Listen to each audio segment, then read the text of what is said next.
Faya ashabal fadail, keluarga besar almarhum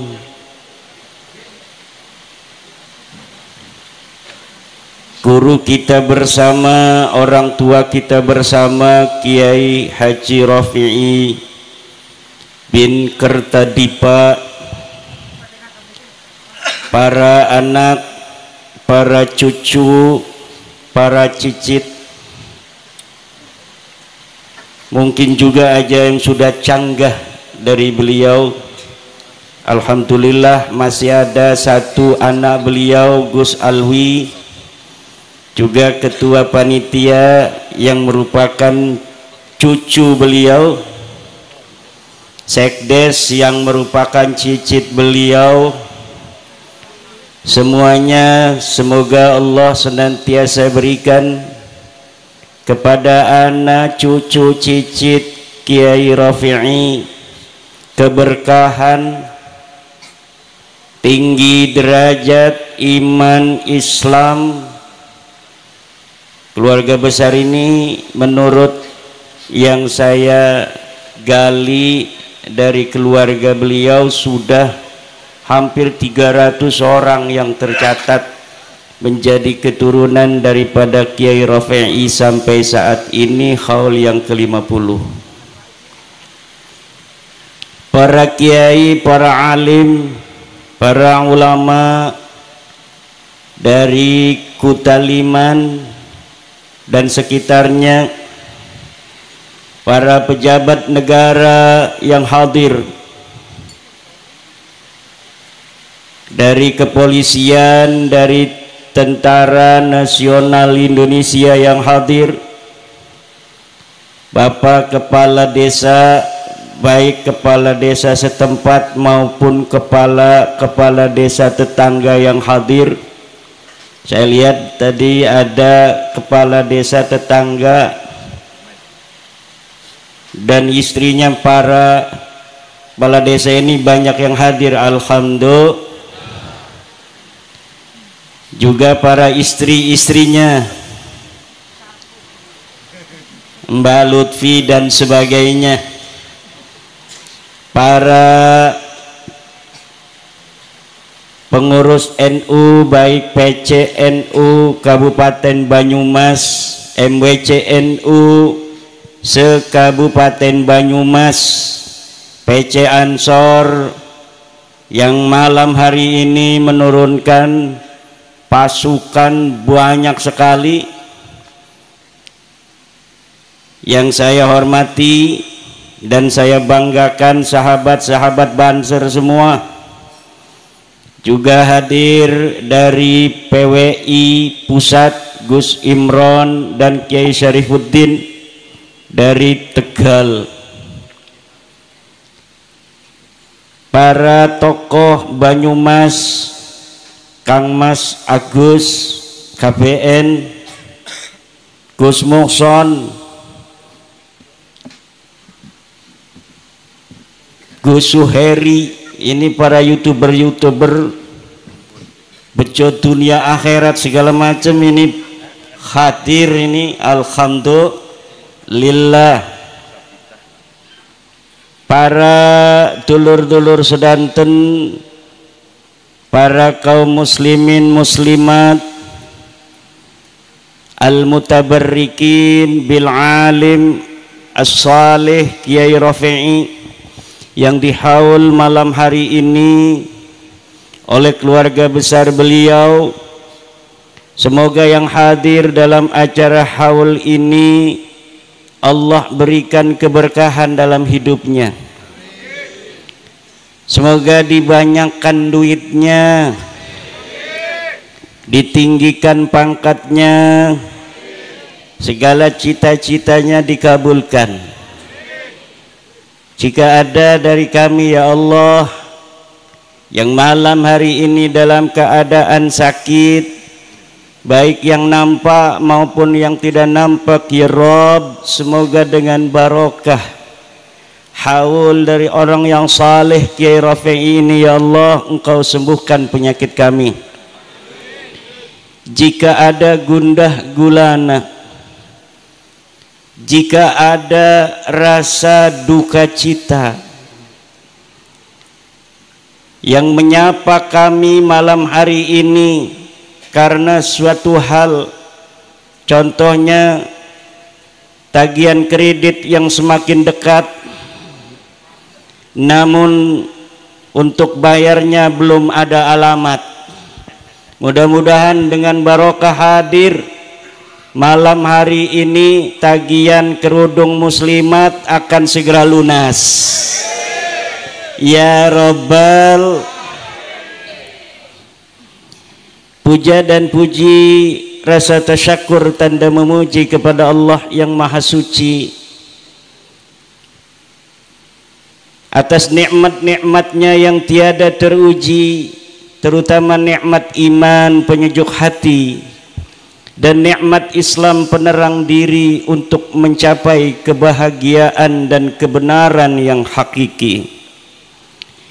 Salawat ma'assalam senantiasa Allah limpahkan kepada manusia pilihan dan kekasih Tuhan yang telah menghempaskan mendung-mendung kemusyrikan dan kekafiran, yang telah mengikis habis fata morgana iblis, sehingga maya pada ini pun menjadi indah oleh cermin akhlaknya. Dosa-dosa pun binasa, kedustaan pun akan tiada bila kita ikuti sunnah-sunnahnya. Beliau adalah man huwa syamsun, man huwa badrun, man huwa nurun fawqa nurin, man huwa iksiru wa ghali, man huwa misbahus sururi, man huwa zawju Khadijatul Kubra wa Aisyatul Ridha, wa man huwa Abul Batuli Az-Zahra, wa man huwa Jaddul Hasani wal Husaini radhiyallahu ta'ala anhuma, Nabiyyuna Muhammadun. Malam hari ini malam yang sangat berbahagia bagi saya, dapat hadir dalam haul manusia mulia yang berjasa bagi desa ini dan sekitarnya di dalam membimbing umat menuju Allah Subhanahu wa ta'ala. Dibangunnya masjid pertama kali di desa ini di antaranya atas jasa beliau dan ayahanda beliau Raden Kertadipa. Semoga apa yang beliau perjuangkan, beliau amalkan ketika beliau hidup dan masih bisa dirasakan oleh kita malam hari ini, akan Allah balas dengan balasan yang tiada terkira kepada beliau, juga kepada keturunannya, kepada keluarganya ila yaumil qiyamah, juga akan menyebar untuk kita semua yang hari ini, malam hari ini hadir dalam acara haulnya. Sebelum saya lanjutkan rasa bahagia hati ini, bila menghadiahkan Al-Fatihah untuk beliau, semoga beliau senantiasa Allah tinggikan pangkatnya di sisinya, dan semoga Fatihah itu pula akan membawa kita yang menghadiri acara haulnya ini mendapatkan keberkahan, kebahagiaan dunia dan akhirat. Ala hadhihi niyyah wa kulli niyyatin salihah. Al-Fatihah. A'udzu billahi minasyaitonir rajim. Bismillahirrahmanirrahim. Iyyaka na'budu wa iyyaka nasta'in.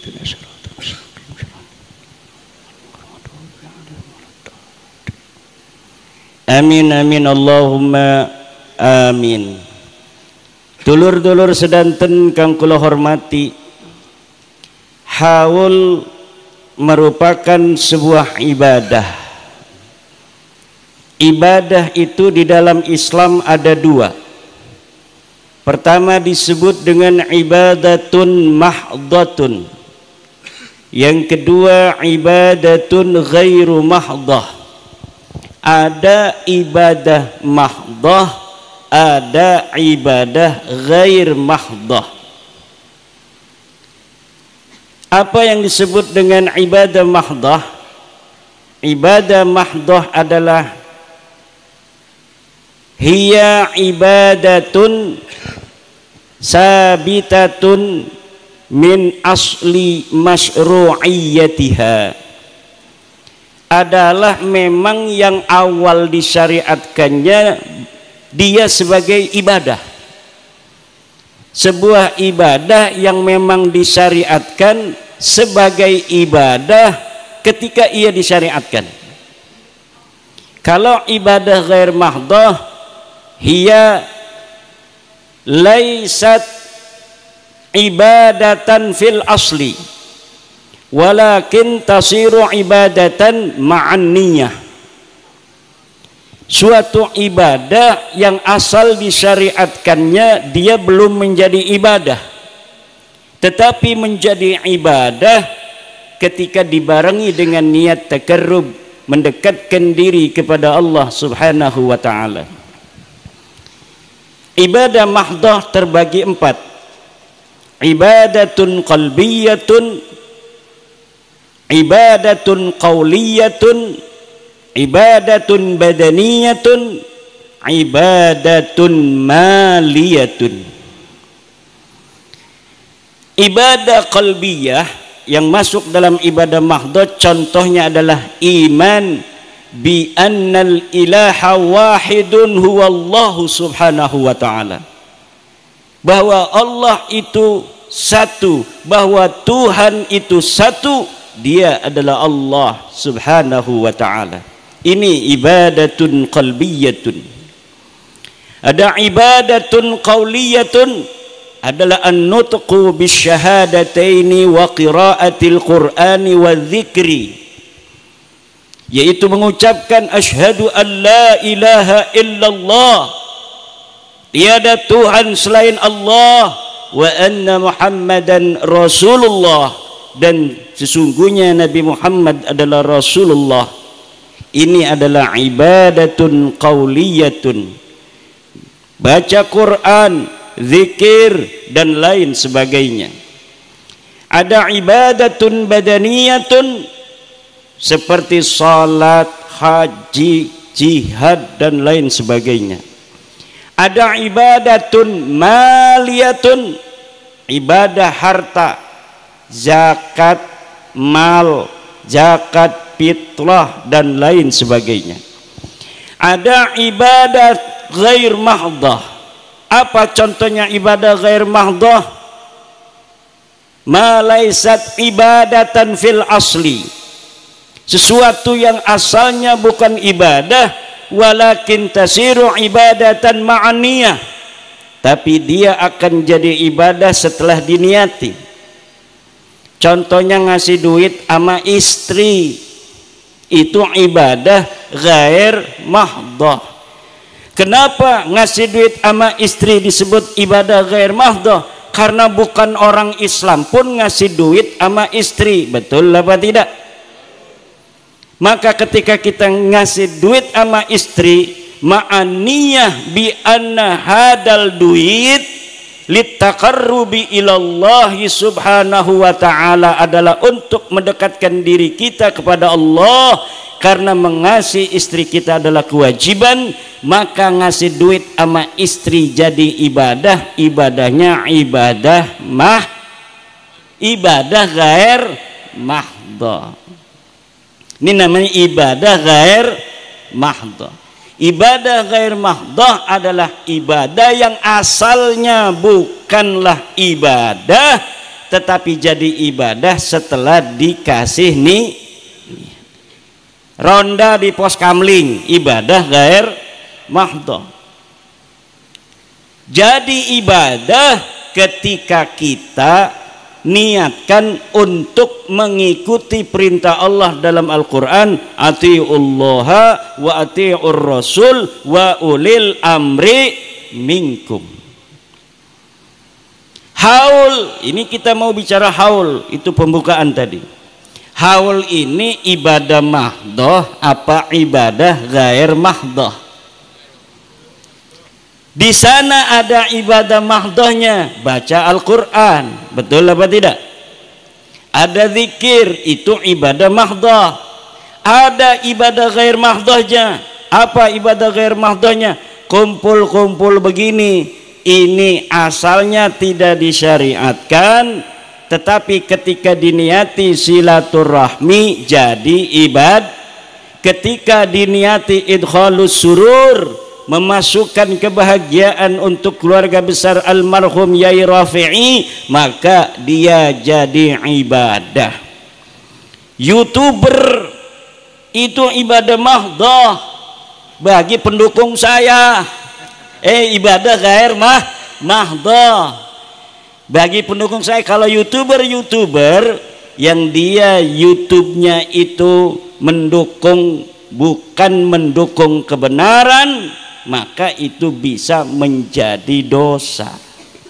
Tapi YouTuber seperti Gus Muhson yang rambutnya kayak megaloman, ini mendukung kepada kebenaran, maka walaupun itu bentuknya YouTube, itu bisa berpahala dengan diniatkan untuk menyampaikan kebenaran dan membantu kaum muslimin dan muslimat.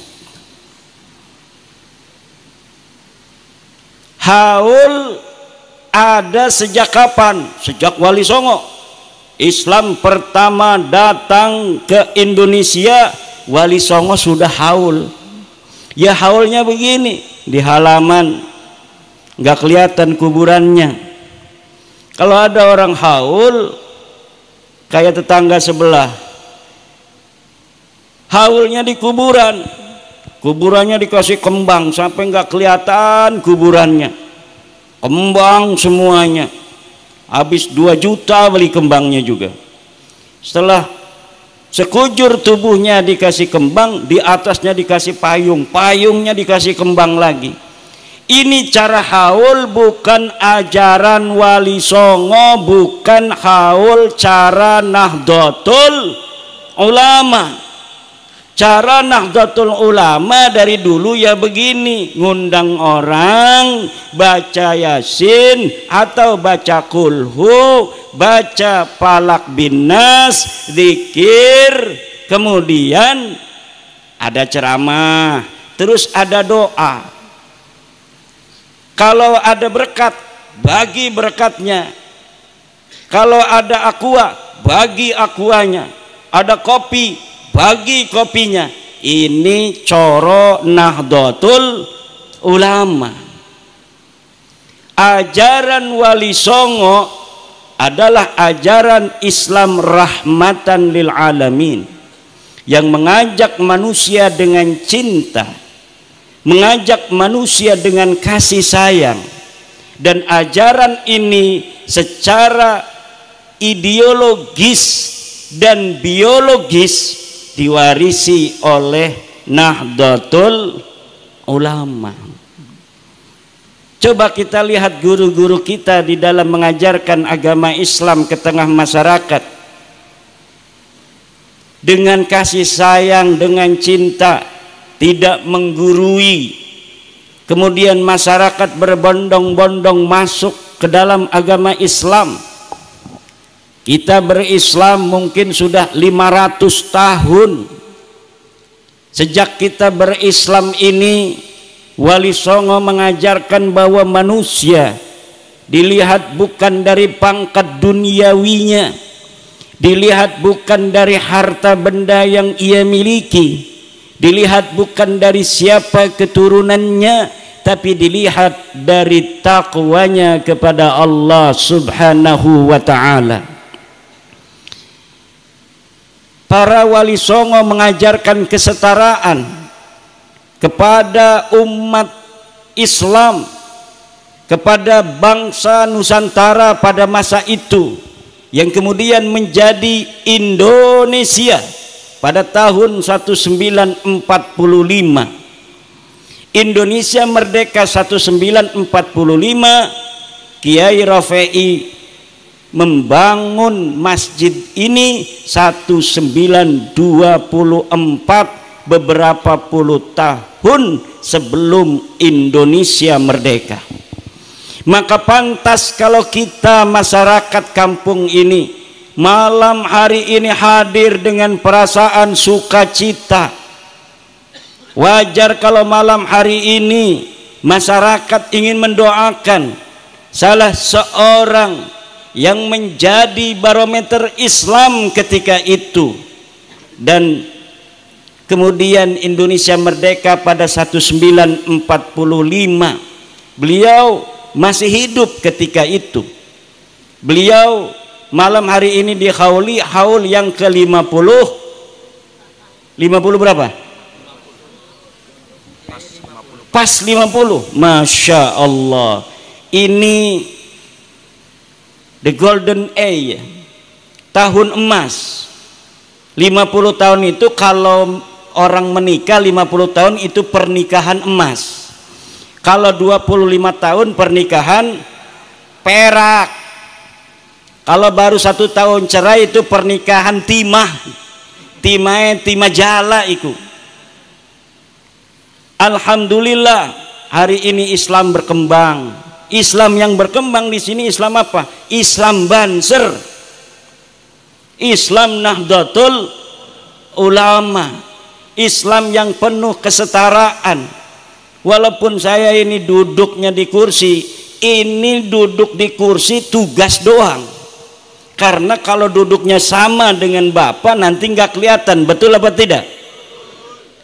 Hanya lagi menduduki peran. Kalau orang lagi khutbah di atas mimbar, bukan dia menunjukkan paling mulia, tidak, karena memang tugasnya lagi jadi khotib, betul apa tidak?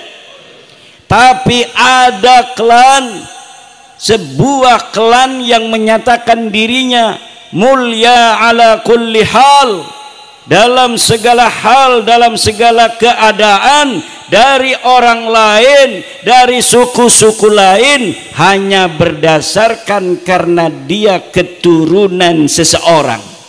Ini bukan ajaran Islam, ini adalah ajaran syaitan.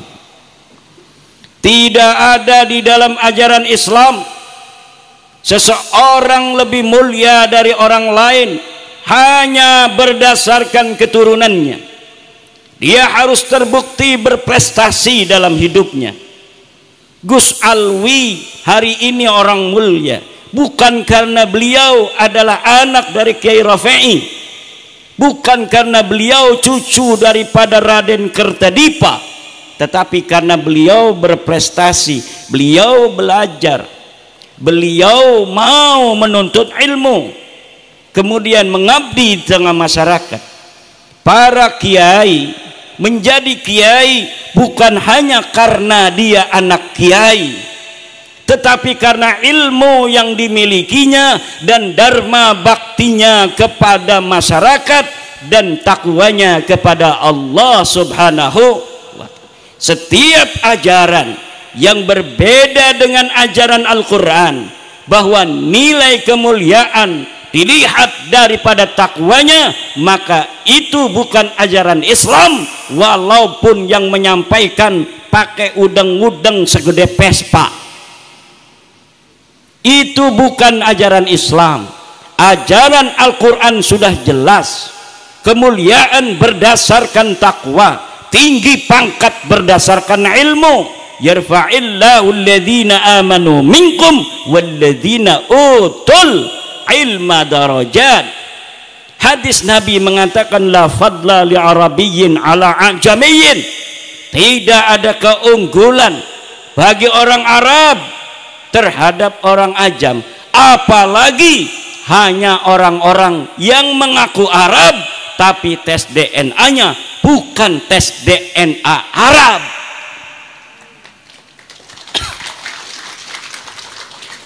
Maksudnya apa tepuk tangan itu? Maksudnya apa tepuk tangan? Seneng apa setuju? Atau mancing-mancing saya bicara nasab? Ngomong nasab apa enggak nih malam ini? Ngomong nasab apa tidak? Nanti ada yang marah. Nanti saya dikasain Yahudi pesek. Nanti saya gatain begal nasab. Nanti dikatain Wahabi. Nanti dikatain Khawarij. Kira-kira saya Wahabi apa NU? Saya Syiah apa NU? Saya iblis apa Muslim? Lah udah orang 40 ngomong sesuatu itu sudah benar. Udah disaksikan 40 orang. Kalau ada orang katanya dengan tulus mengatakan Gus Muhson ini wali ini. Kalau kita berdoa bareng-bareng Bapak, 40 orang berdoa tuh, ngeriung tuh, makanya kalau ngeriung jangan pelit-pelit ngundang orang. Minimal 40 orang. Biar amin-aminnya itu 40 orang. Itu katanya jauh dari tidak dikabulkan oleh Allah Subhanahu. Walaupun nggak ngerti amin-amin doang.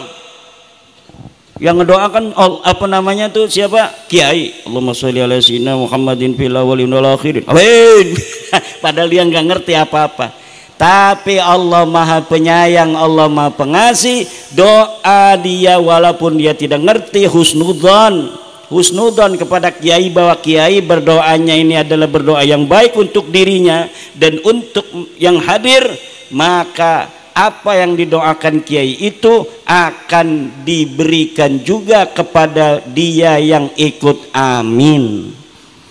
Bagaimana kalau yang doa itu ada di YouTube, ada di televisi, aminin aja. Kita nggak tahu apakah itu sampai apa enggak. Mudah-mudahan aja sampai. Itu namanya husnudzon kepada Allah. Ana inda dhanni abdi bi. Aku menurut persangkaan hambaku kepada aku. Itu namanya husnudzon kepada Allah. Harus kita husnudzon kepada Allah. Kalau kita lagi acara begini gerimis, wah ini tanda kita yang hajat ini adem. Itu namanya husnudzon billah. Jangan turun hujan kita ada acara, dosa apa nih? Jangan begitu, kita langsung husnudzon billah, pasti ada hikmahnya. Husnudzon kepada Allah harus, husnudzon kepada penipu haram. Husnudzon kepada penipu, udah tahu tampangnya penipu, dan udah kata tetangganya, awas kalau orang itu datang kamu hati-hati, penipu itu orang. Tiba-tiba datang ke rumah dia, kita husnudzon. Boleh apa tidak kepada orang yang ada qarinah, yang ada dalil bahwa dia penipu? Tidak boleh. Ihtarisu anfusakum bidzanni. Bahkan ada riwayatnya ihtarisu anfusakum bisu'idzan. Jaga dirimu dengan suudzan. Kalau engkau bersuudzon kepada orang-orang yang dipantas disuudzoni, maka engkau akan selamat dari kejelekan orang itu. Orang yang tampangnya itu tampang maling, kita suudzoni, kita akan terlepas dari kejelekannya. Ada tamu tampangnya tampang maling, kita ada HP di meja, kemudian kita mau ngambilin air, HP-nya kita bawa, suudzon kepada dia, jangan-jangan dia maling. Betul apa tidak? Tapi kalau kitanya husnudzon saja, husnudzon kepada maling, orang yang gayanya gaya maling, kita husnudzoni. Kita masuk aja ke dapur, kita tinggalkan HP kita di hadapan orang yang tampangnya tampang maling, kira-kira HP kita selamat apa enggak itu? Insya Allah hilang, dan kita nanti akan kerok sebagai orang yang beradab. Mau nyangka tamu kita nggak enak, betul apa tidak? Kalau bukan dia, siapa lagi yang nyolong? Maka Dulur-dulur sekalian, di dalam kaidah usul fiqih dikatakan la ibrata bidzannil bayyini khata'uh. Tidak boleh menggunakan dzan yang sudah jelas salahnya.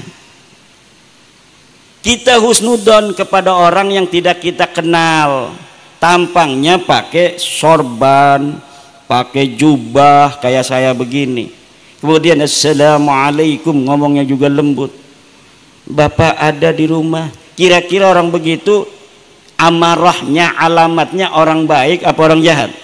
Orang baik. Kalau amarahnya, amarah itu alamat, dia adalah orang baik, kita boleh husnudzon.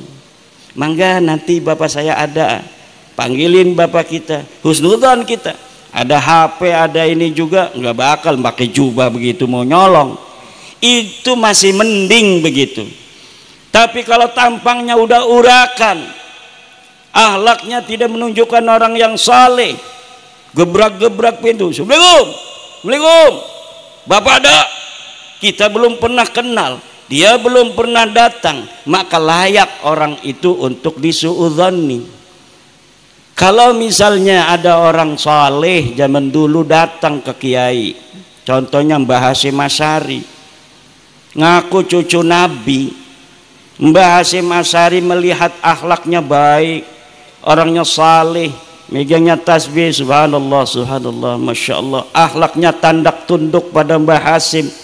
Dia mengaku cucu Nabi, kemudian kata Mbah Hasyim, kayaknya bener ini akhlaknya aja begitu. Ditawarin minum, ana shaim, saya sedang berpuasa.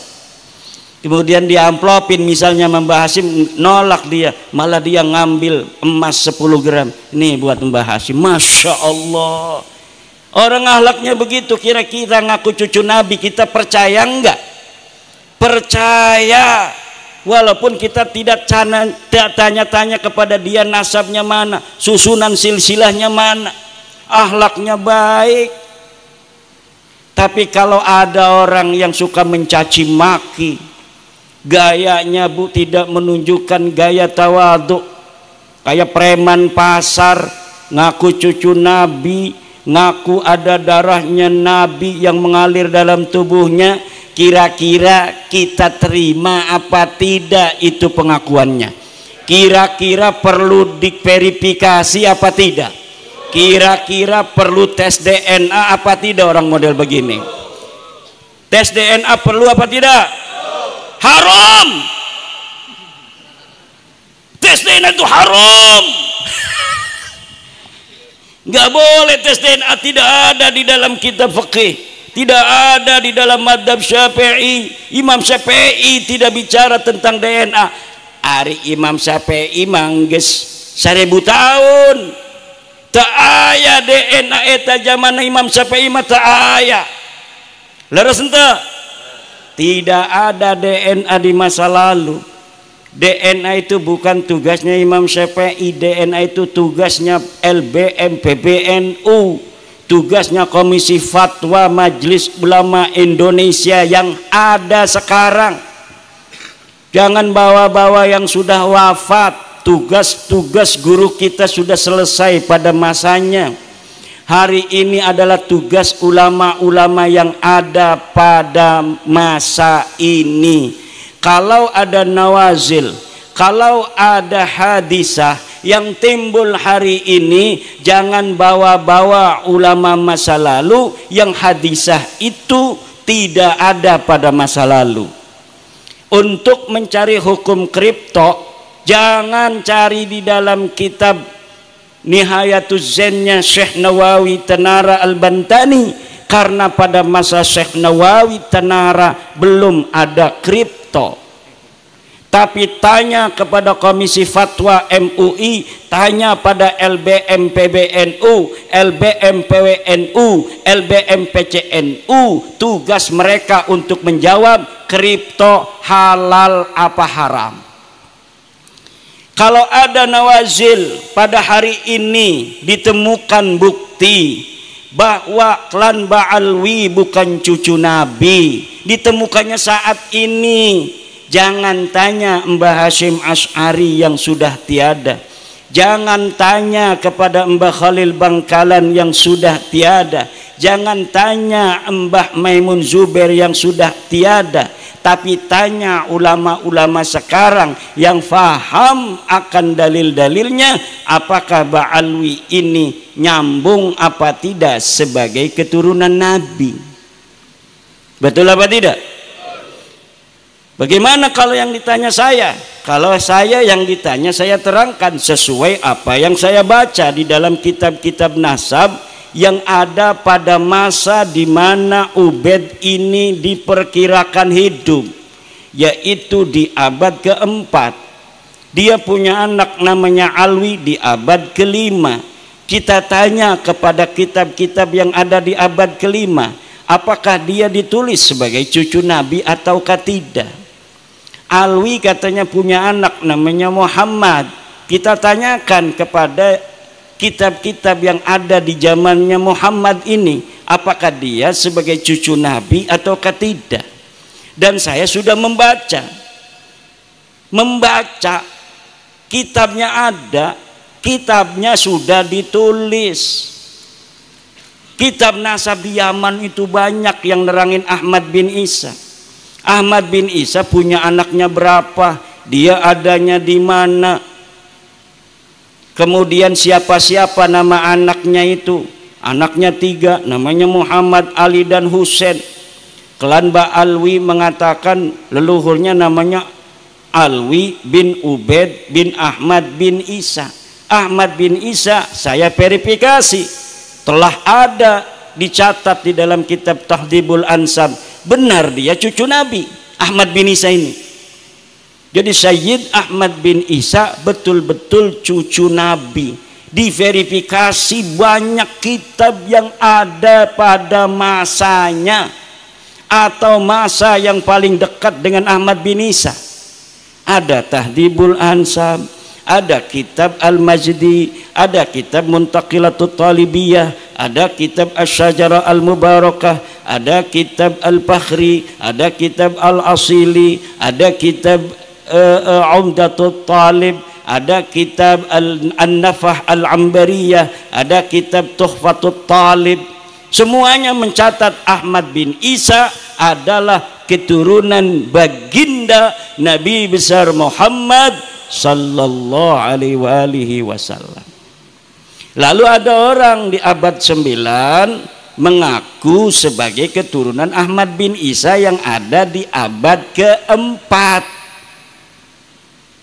Kemudian menyusun silsilah nama-nama Binanu bin Alwi bin Ubaid bin Ahmad bin Isa. Saya lihat di kitabnya, di kitab yang dikarang pada masanya masing-masing. Ternyata nama-nama dari leluhur para habaib ini menurut bacaan saya tidak ada dicatat sebagai keturunan baginda Nabi Muhammad sallallahu alaihi wasallam. Saya tulis di dalam tulisan saya, sekarang saya dimarah-marahin, Pak. Saya dicaci maki. Saya hanya menulis apa ilmu yang ada di dalam kitab-kitab para ulama.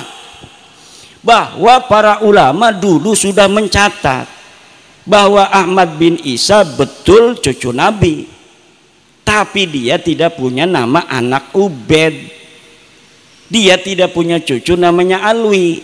Kata para habib ini, luhur kita turunan Nabi dari namanya Alwi, makanya disebut Ba'alwi.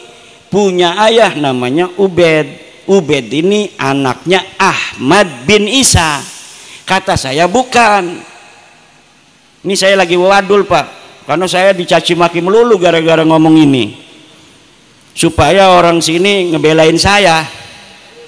Nih kitabnya ada manuskripnya, ada cetakannya, dikarang oleh ahli nasab yang asli. Nih kitabnya nih, satu dek yang aku cucu Nabi. Ini kitab namanya Tahdhibul Ansab. dikarang oleh Imam Al-Ubaidili, wafat 432 Hijriah. Nggak ada nama Ubaid disebut sebagai anaknya Ahmad bin Isa. Ini kitab abad kelima, namanya kitab Al-Majdi kalangan Imam Al-Umari. Tidak ada Ubaid dicatat sebagai anaknya Ahmad bin Isa. Ini kitab masih abad kelima, namanya Muntaqilatut Talibiyah karangan Ibnu Toba. Abad kelima Hijriah. Tidak ada Ubaid dicatat sebagai anaknya Ahmad bin Isa. Ini kitab Asy-Syajarah Al-Mubarakah, kitab abad ke-6. Ini kitab Al-Asili, kitab abad ke-7. Ini kitab Al-Fakhri, ini kitab Umdatut Talib, ini kitab An-Nabhah, ini kitab Tuhfatut Talib. Di Tuhfatut Talib inilah abad ke-10, 600 tahun setelahnya ditulis oleh ahli nasab.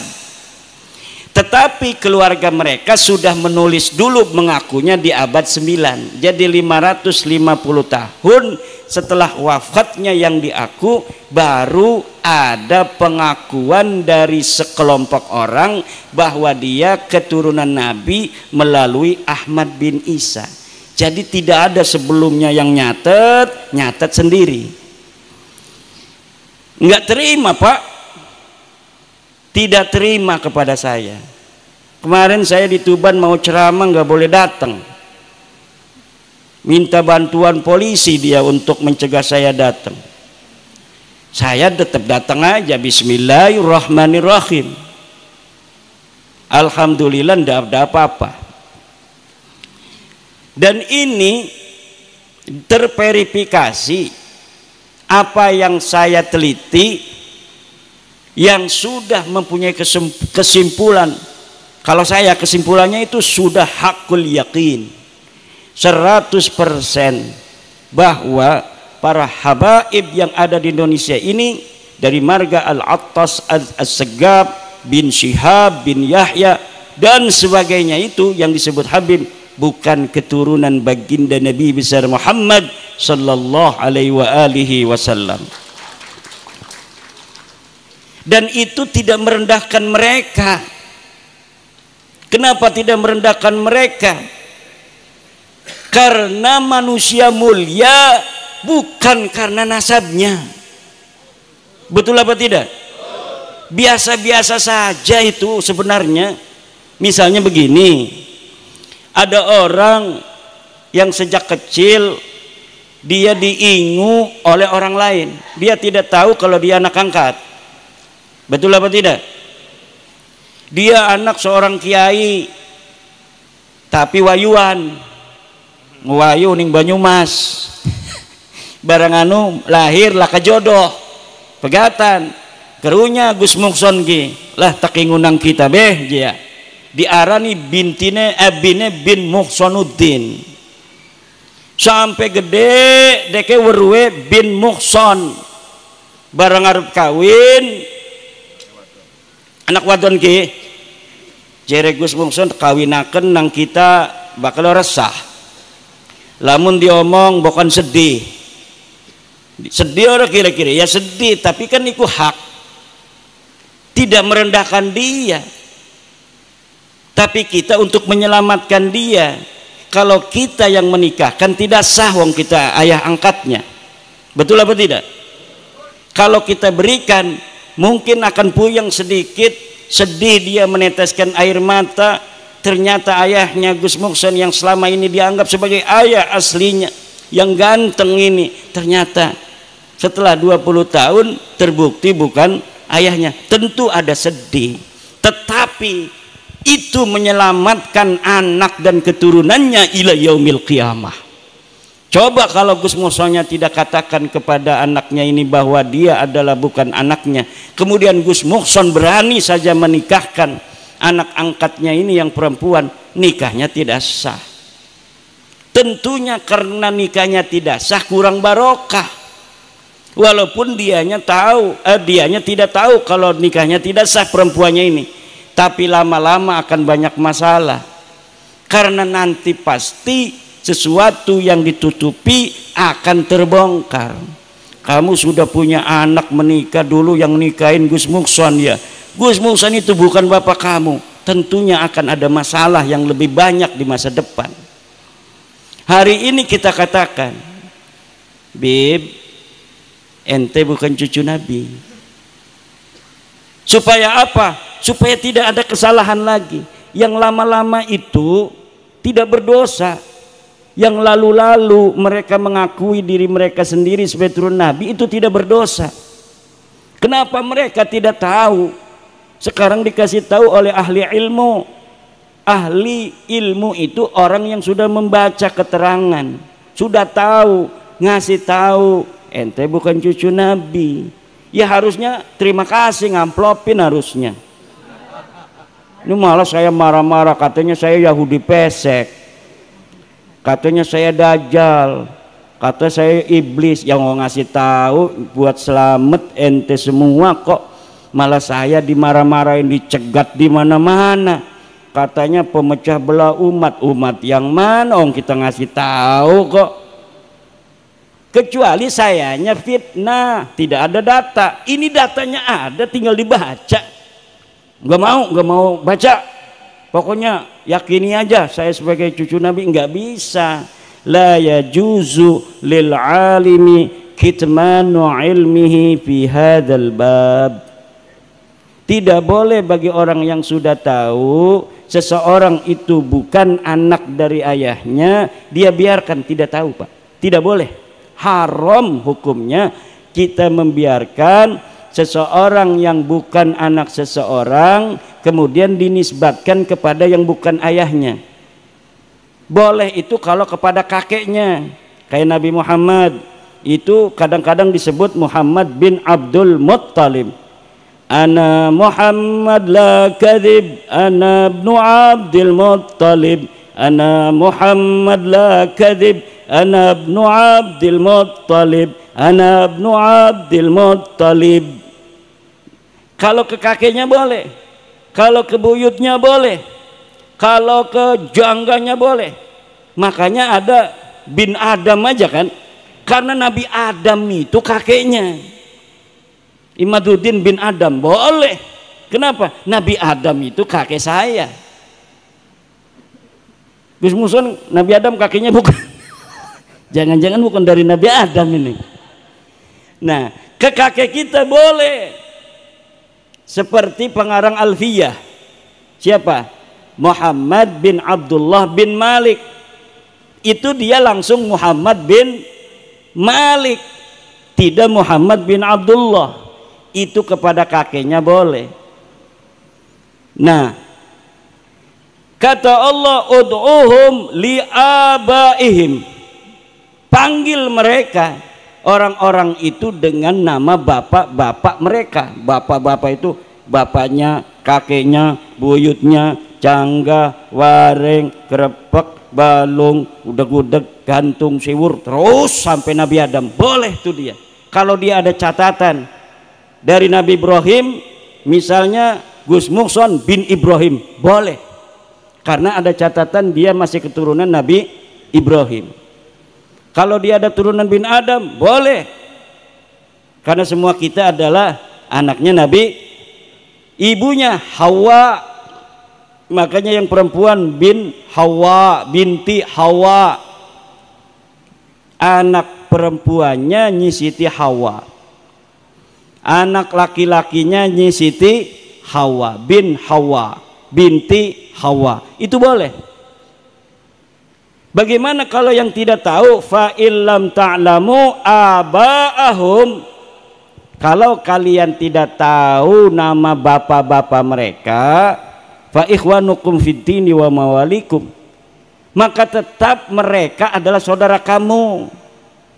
Walau saudara kita Ba'alwi ini bukan turun Nabi, kita tetap cinta kok. Betul apa tidak? Kalau yang alim kita harus hormati, betul apa tidak? Ini yang akan kita lakukan. Jangan ada pikiran kalau misalnya sudah tidak terbukti pada cucu Nabi, kita tidak menghormati lagi dia sebagai saudara. Tidak ada bos yang semacam itu. PWI itu tidak begitu. Jangan takut-takut di sweeping. Nggak ada itu PWI pernah ngomong mau nyoiping orang, nggak ada. Kita ini mengatakan dengan didasari kecintaan kepada sesama umat Islam. Kita membuka ini dengan didasari kecintaan sesama anak bangsa Indonesia. Tidak ada kebencian secara zati kepada siapapun. Apalagi tentu di antara kita ada yang sudah muasyarah, betul apa tidak? Ada yang bergaul sebagai teman, ada yang teman kantor, betul apa tidak? Ada yang teman sekolah. Masa gara-gara dia bukan cucu Nabi kemudian kita tidak mau berteman dengan dia lagi? Tidak ada begitu. Kita hanya kasih tahu bahwa Anda bukan cucu Nabi, jangan ngaku-ngaku lagi, itu doang, beres. Ayo mari kita yang tadinya biasa ngopi lagi. Yang biasanya kita kerja bareng lagi, kalau bisa live dengan Gusmar. Wah, yang lalu biar berlalu, sekarang kita tatap masa depan, kita bangun Indonesia bersama-sama. Wahai para bani-bani Tunggul Ametung, bani-bani Siliwangi, bani-bani apalagi itu Ken Arok, bani-bani Raden Patah, Majapahit dan lain sebagainya. Kami dari Bani Ba'alwi bin Ubaid siap bersama-sama membangun Indonesia ini semakin jaya. Takbir. Itu saja. Setuju apa tidak? Setuju apa tidak? Karena kalau tidak begitu masih maksa-maksa enggak bakal bisa. Ini karena sudah ada tes DNA. Sekarang sudah ada tes DNA. Tes DNA ini seperti sidik jari. Sidik jari orang itu nggak ada yang sama, Gus Heri. Aja meredeng-meredeng mengkono niku. Joh, matane. Gale je asli mah ganteng je. Sidik jari orang ini walaupun saudara nih, Gus Alwi dengan Sekdes ponakan tuh Sekdes. Sidik jarinya berbeda. Saudara kembar pun sidik jarinya berbeda. Jadi lamun kita nyekel kopi ki beginian ki, iki kosong iki apa Jawa nih sih? Iki kan lagi contoh. Nih ada sidik jari saya di sini. Nih sidik jari nih. Pengen nginum barangnya mah. Ceramah melulu, suara sampai serak. Mampir di Gusmar tadi, suruh ngerekaman dulu lagi setengah jam. Ngecaprak lagi aja. Bismillahirrahmanirrahim. Nah ini alhamdulillah ada sidik jari saya. Kalau misalnya kata polisi, ini Anda melaporkan apa? Saya melaporkan larutan cap kaki 3 saya ada yang minum. Saya tidak terima. Kenapa? Karena itu diberikan oleh janda muda. Dan janda mudanya saya cinta banget mau ngawinin dia. Tetapi ternyata diambil oleh panitia buat kiai. Kata saya enggak, kata saya kan, enggak. Kata polisi dilihat, ternyata benar sidik jarinya Imaduddin Usman. Ketika ada sidik jari ini saya mengatakan, Bapak dari mana tahu bahwa itu ada bekas saya pegang? Berdasarkan mesin pencari sidik jari. Mana mesinnya ini? Haram! Ini mesin haram! Enggak boleh. Tidak ada dalam kitab Fathul Mu'innya, tidak ada dalam kitab Tuhfatul Muhtajnya, tidak ada menurut Imam Syafi'inya, tidak ada di dalam kitab Fiqihnya, tidak ada dalam Al-Qur'annya. Itu mesin sidik jari. Tidak boleh Bapak menetapkan saya sebagai tersangka hanya berdasarkan sidik jari yang diujinya dengan mesin. Sedangkan mesin ini, mesin sidik jari tidak ada di zaman Rasulullahnya. Tidak bisa. Nggak bisa walaupun saya berdalil-dalil begitu, tetap saya ditangkap Pak. Betul apa tidak? Begitu pula DNA. DNA ini walaupun dikatakan haram dan lain sebagainya, maka tetap Kalau misalnya sudah digunakan oleh dokter, mau dia ngomong haram, mau dia nggak mau, tetap kesimpulannya ya begitu-begitu saja. Understand? Maka hadirin ma'asyiral muslimin rahimakumullah, inilah yang harus kita jaga. Apa yang harus kita jaga? Nasab mulia Rasulullah. Jangan sampai masuk di dalamnya ad'iyah wad dukhala, para pengaku-pengaku dan para penyusup-penyusup. Ini bagian daripada kita berbakti kepada Nabi besar Muhammad sallallahu alaihi wasallam. Bagaimana nanti kita berjumpa dengan baginda Nabi Muhammad sallallahu alaihi wasallam jika hanya untuk mengatakan bukan keturunan Nabi, sebagai bukan keturunan Nabi saja kita tidak berani, padahal sudah nyata dari segala penjuru semuanya adalah benar. Inilah bapak-bapak dan ibu-ibu hadirin ma'asyiral muslimin rahimakumullah, termasuk ini Eyang Anggadipa, betul, Kertadipa. Eyang Kertadipa ini harus dirawat. Yai Rafi'i harus dirawat. Apanya yang harus dirawat? Sejarahnya harus ditulis, dan tidak boleh nanti ada orang-orang yang kemudian mengklaim Eyang Kertadipa ini misalnya bernasab kepada Anu bin Anu bin Anu, padahal keluarga tidak mengetahui susunan silsilah itu. Jangan-jangan silsilah itu adalah silsilah palsu untuk membelokkan sejarah di masa depan. Karena kalau hari ini kita biarkan sejarah Indonesia ini dirubah, maka masa depan anak cucu kita akan melaknat kita. Anak cucu kita akan melaknat kita. Kenapa? Misalnya para pahlawan-pahlawan itu semuanya nasabnya ke luar negeri. Gak ada yang nasabnya ke Raden Wijaya, enggak ada nasabnya yang ke Raden Patah Demak, enggak ada yang nasabnya kepada orang-orang Jawa di masa lalu, semuanya ke luar negeri. Maka nanti anak cucu kita akan mengkutuk kita bahwa kita adalah orang-orang pecundang yang tidak berani menjaga, memperjuangkan anak cucunya. Buktinya apa? Buktinya itu makam-makam semuanya dari luar negeri kok. Yang jadi pahlawan semuanya dari luar negeri, yang jadi pejuang semuanya dari luar negeri, yang mau perang semuanya dari luar negeri. Orang Jawa semuanya tidak ada yang jadi pahlawan.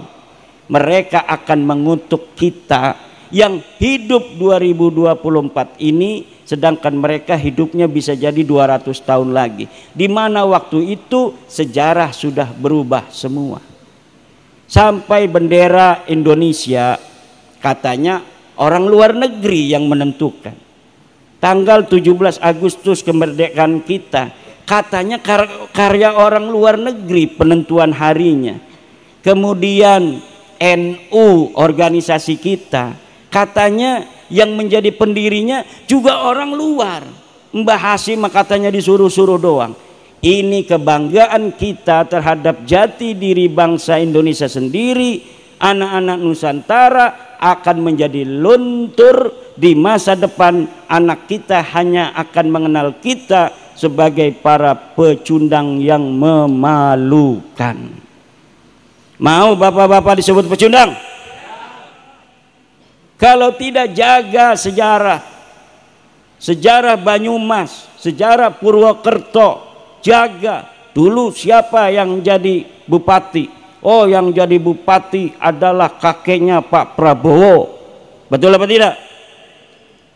Betul apa tidak? Ini yang jadi bupati dulu kakeknya Pak Prabowo, yang sekarang jadi presiden Indonesia terpilih, yang nanti bulan Oktober akan menjadi presiden sah dilantik oleh MPR apa DPR? MPR. Itu orang Banyumas, harus bangga ini orang Banyumas. Pak Prabowo itu turunan orang Banyumas. Alhamdulillah. Desa kula Kresek iku mbeke duwe wakil presiden. Kiai Maruf Amin lahir Kresek. Bikin pondoknya di Tenara karena beliau adalah cucu keponakan Syekh Nawawi Tenara, ibunya keturunan Tenara. Jaraknya 12 km. Tapi wong Banyumas wis duwe presiden. Alhamdulillah. Ini menunjukkan harga martabat dari orang-orang Banyumas. Alhamdulillah. Senajan orang nyolok. Misal nyolok tora. Alhamdulillah. Iki suara kula iki kayaknya wis beneran entek iki. Ceramah pirang-pirang tempat, tenaga wis rada kurang, mungkin ambil barokah untuk kepada siapa guru kita yang mulia Kiai Rafi'i. Ini saya cukupkan sampai di sini, mudah-mudahan kita semua penuh barokah. Orang tua kita Kiai Rafi'i akan Allah berikan derajat yang lebih mulia di sisinya. Dan semoga keturunannya akan Allah angkat derajatnya, dan kita semua yang hadir akan Allah berikan kemuliaan, keselamatan dunia dan akhirat kita dan anak cucu kita ila yaumil qiyamah. Wallahu huwal muwaffiqu ila aqwami thariqin. Wassalamu alaikum warahmatullahi wabarakatuh.